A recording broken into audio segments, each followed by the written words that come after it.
நீங்கள் வேதத்தை ஓதிக்கொண்டு உங்களை மறந்துவிட்டு மற்ற மனிதர்களை நன்மை செய்யுமாறு நீங்கள் ஏவுகின்றீர்களா? இதனை நீங்கள் விளங்கிக் கொள்ள மாட்டீர்களா? நீங்கள் பொறுமையை கொண்டும் தொழுகையை கொண்டும் இரட்சகனிடத்தில் உதவி தேடுங்கள். நிச்சயமாக அது உள்ளச்சம் கொண்டவர்களுக்கன்றி ஏனையோருக்கு மிக பாரமானதாக இருக்கும். உள்ளச்சம் கொண்ட அவர்கள் எத்தகையோர் என்றால், தங்கள் இரட்சகனை நிச்சயமாக தாங்கள் சந்திக்க கூடியவர்கள் என்றும் தாங்கள் அவன் பாலே திரும்பிச் செல்லக்கூடியவர்கள் என்றும் உறுதியாக நம்புகின்றனர். இஸ்ராயேலின் மக்களே, நான் உங்களுக்கு அளித்திருந்த என்னுடைய அருட்கொடையையும் அகிலத்தாரை விட உங்களை நிச்சயமாக நான் மேன்மையாக்கி வைத்திருந்ததையும் நினைவு கூறுங்கள். மேலும் நீங்கள் ஒரு நாளை பயந்து கொள்ளுங்கள். அந்நாளில் எந்த ஒரு ஆத்துமாவும் மற்றொரு ஆத்துமாவுக்கு எவ்வித பயனும் அளிக்காது. அதனிடமிருந்து பரிந்துரையும் ஏற்றுக்கொள்ளப்பட மாட்டாது. அதனிடமிருந்து யாதொரு ஈட்டையும் எடுத்துக்கொள்ளப்பட மாட்டாது. அவர்கள் மற்றவர்களால் உதவியும் செய்யப்பட மாட்டார்கள். இன்னும் ஃபிர்அவுனுடைய கூட்டத்தாரிலிருந்து நான் உங்களை காப்பாற்றிய சமயத்தை நினைவு கூறுங்கள். அவர்கள் தீய வேதனையை உங்களுக்கு சுவைக்கச் செய்து கொண்டிருந்தார்கள். அதாவது அவர்கள் உங்கள் ஆண் மக்களை அறுத்து கொன்றுவிட்டு உங்கள் பெண் மக்களை உயிருடன் வாழவிட்டு வந்தார்கள். அதில் உங்களுக்கு உங்கள் இரட்சகனுடைய மகத்தான சோதனையும் இருந்தது. மேலும் நாம் உங்களுக்காக கடலை பிளந்து பின்னர் நாம் உங்களை காப்பாற்றி நீங்கள் பார்த்து கொண்டு இருக்கும் நிலையிலேயே ஃபிர்அவுனுடைய கூட்டத்தாரை மூழ்கடித்தோம் என்பதையும் நினைவு கூறுங்கள். இன்னும் மூசாவிற்கு நாம் 40 இரவுகளை வாக்களித்திருந்தோம். பின்னர் அவர் திரும்பும் முன் நீங்கள் அநியாயக்காரர்களாக இருந்து கொண்டு ஒரு காளை கன்றை வணக்கத்திற்குரியதாக நீங்கள் அவருக்கு பின் எடுத்து கொண்டீர்கள் என்பதையும் நினைவு கூறுங்கள். நீங்களோ அநியாயக்காரர்கள். பின்னர் நீங்கள் நன்றி செலுத்துவதற்காக அதற்கு பின்னரும் நாம் உங்களை மன்னித்தோம். மேலும் நீங்கள் நேர்வழி பெறுவதற்காக மூசாவுக்கு ஒரு வேதத்தையும் நன்மை தீமைகளை பிரித்து அறிவிக்கக்கூடிய சட்டத்தையும் நாம் கொடுத்தோம் என்பதையும் நினைவு கூறுங்கள். மேலும் மூசா தன் சமூகத்தாரிடம், என்னுடைய சமூகத்தாரே, நீங்கள் காளை கன்றை வணக்கத்திற்குரியதாக எடுத்துக்கொண்டதன் காரணமாக நிச்சயமாக உங்களுக்கு நீங்களே அநீதம் இழைத்துக் கொண்டீர்கள். ஆகவே உங்களை படைத்தவனிடம் நீங்கள் பாவ மன்னிப்பு பெற தௌபா செய்யுங்கள். ஆகவே உங்களை நீங்களே கொலை செய்து கொள்ளுங்கள். இதுதான் உங்களை படைத்தவனிடம் உங்களுக்கு மிகச் சிறந்ததாகும் என்று கூறியதை நினைத்து பாருங்கள். ஆகவே அவ்வாறே நீங்கள் செய்ததனால் அவன் மன்னித்து உங்கள் தௌபாக்களை அங்கீகரித்தான். நிச்சயமாக அவன்தான் தௌபாவை மிகுதியாக ஏற்று மன்னிப்பவன், மிக கிருபையுடையவன். மூசாவே, நாங்கள் அல்லாஹுவை கண்கூடாக காணும் வரை உம்மை நாம் விசுவாசிக்கவே மாட்டோம் என்று நீங்கள் கூறியதையும், அப்பால் நீங்கள் பார்த்து கொண்டிருக்கும் பொழுதே உங்களை இடி முழக்கம் பிடித்து கொண்டதையும் நினைவு கூறுங்கள். பின்னர் நீங்கள் நன்றி செலுத்துவதற்காக நீங்கள் இறந்து விட்டதற்கு பின்னர் உங்களை நாம் உயிர்ப்பித்து எழுப்பினோம். இன்னும் உங்கள் மீது மேகத்தை நிழலிடச் செய்தோம். மேலும் உங்களுக்காக மன்னு சல்வா எனும் மேலான உணவை வானத்திலிருந்து இறக்கி வைத்தோம்.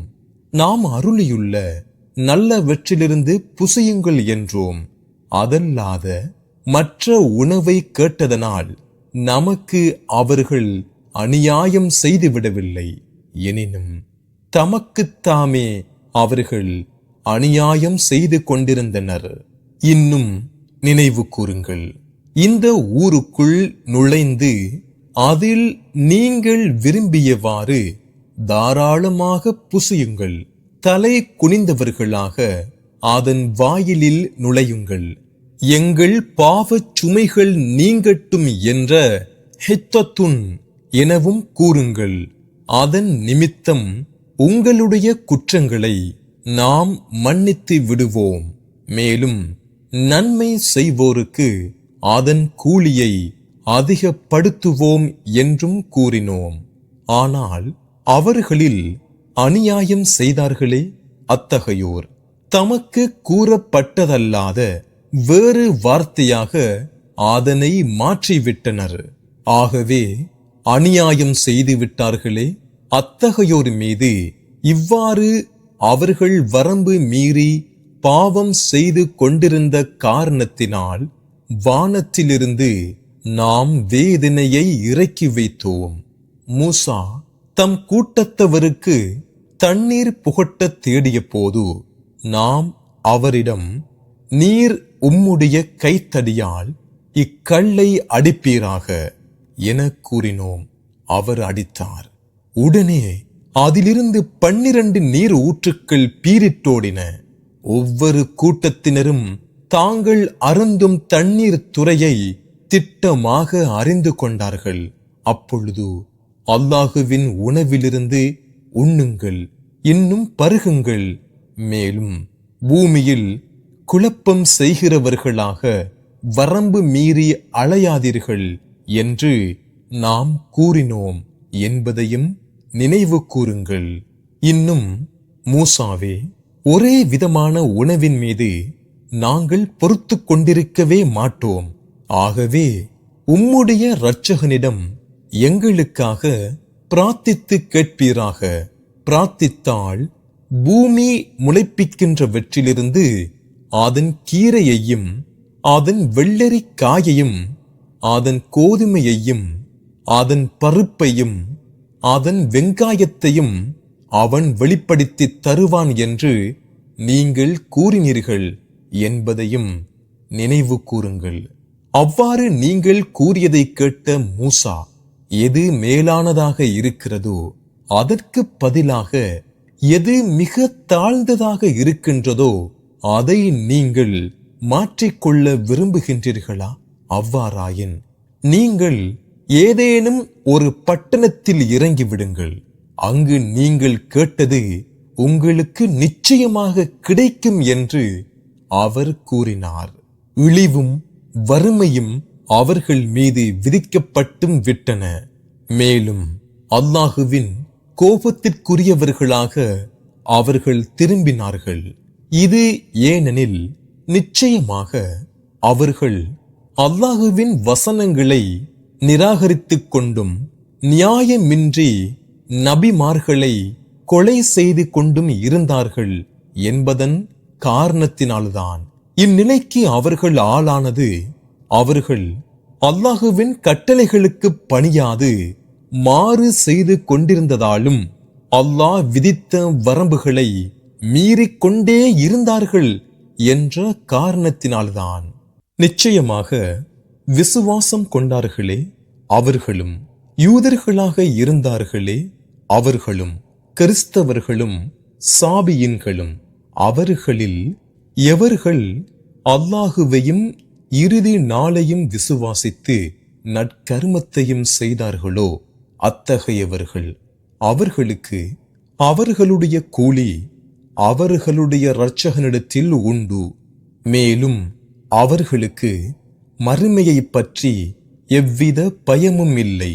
இன்னும் உலகில் எதை விட்டு செல்கிறார்களோ அது பற்றி அவர்கள் கவலையும் அடைய மாட்டார்கள். மேலும் நாம் உங்களிடம் உறுதிமொழி வாங்கி உங்களுக்கு மேலாக தூரை சினாய் மலையை உயர்த்தியவாறு நாம் உங்களுக்கு கொடுத்த தௌராத்தை உறுதியாக பிடித்துக் கொள்ளுங்கள். எப்பொழுதும் அதிலுள்ளவற்றை நினைவு கூறுங்கள். அதனால் நீங்கள் பயபக்தி உடையவர்களாவீர்கள் என்று நாம் கூறியதை நினைவு கூறுங்கள். பின்னர் நீங்கள் அதற்கு பின்னும் வாக்குறுதியை புறக்கணித்து விட்டீர்கள். ஆகவே உங்கள் மீது அல்லாஹுவின் பேரருளும் அவனின் கிருபையும் இல்லாதிருந்தால் நீங்கள் முற்றிலும் நஷ்டமடைந்தவர்களில் ஆகியிருப்பீர்கள்.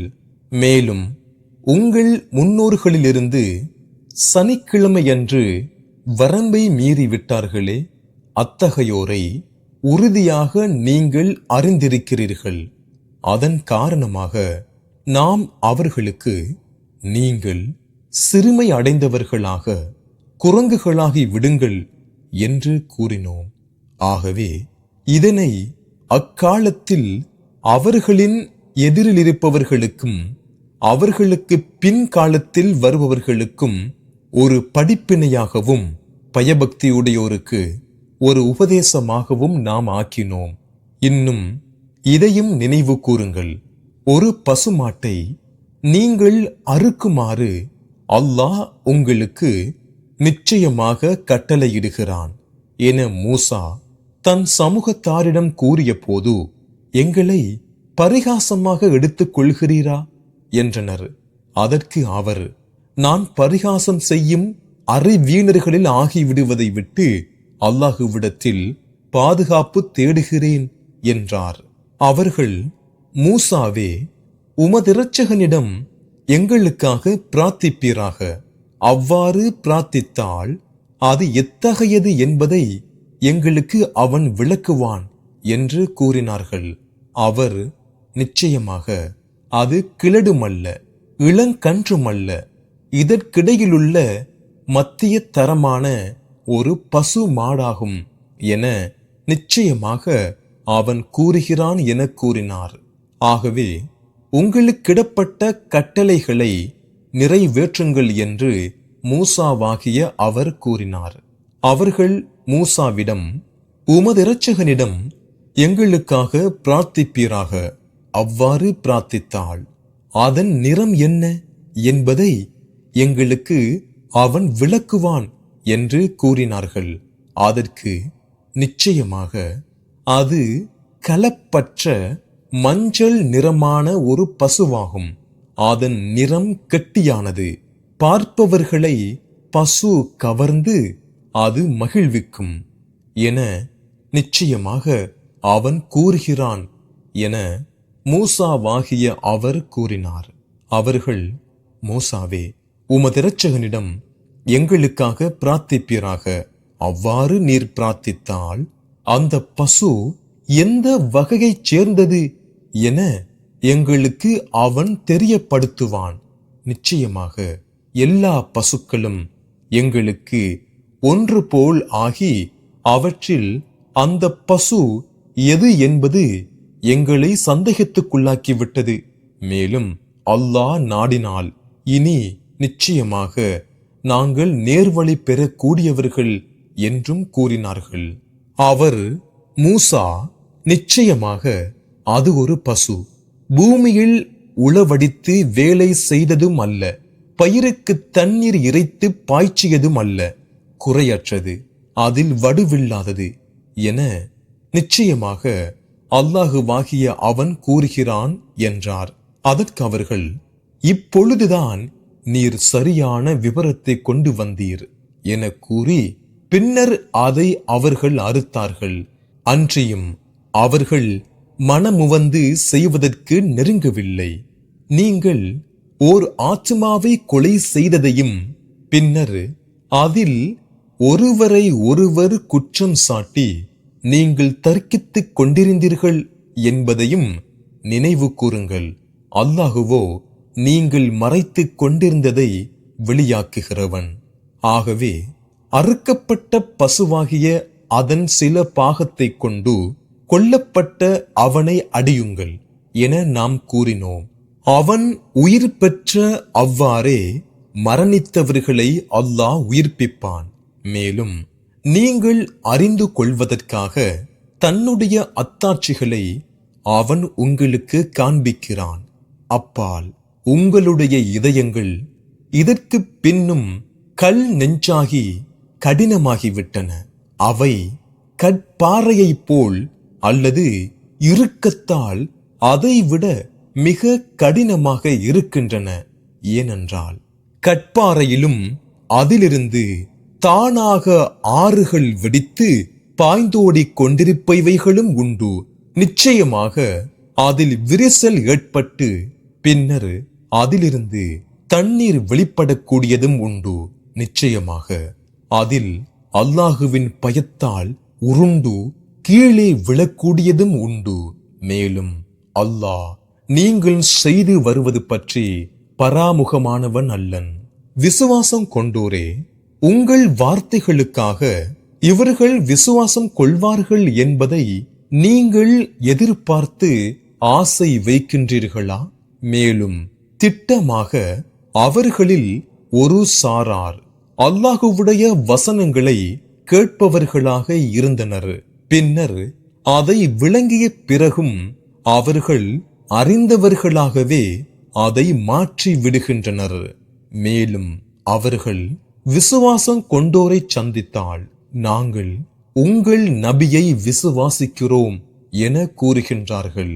மேலும் அவர்களில் சிலருடன் தனித்து விடும் போது உங்கள் இரட்சகனிடத்தில் அதை கொண்டு அவர்கள் உங்களுடன் தர்க்கிப்பதற்காக உங்கள் வேதத்தில் அல்லாஹ் உங்களுக்கு தெரிவித்து வெளிப்படுத்தி காட்டியிருப்பதை அவர்களுக்கு நீங்கள் அறிவிக்கின்றீர்களா என்று கூறுகின்றனர்.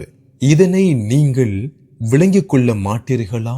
நிச்சயமாக அல்லாஹ் அவர்கள் மறைத்து வைப்பதையும் அவர்கள் பகிரங்கமாக்குவதையும் நன்கறிவான் என்பதை அவர்கள் அறிய மாட்டார்களா?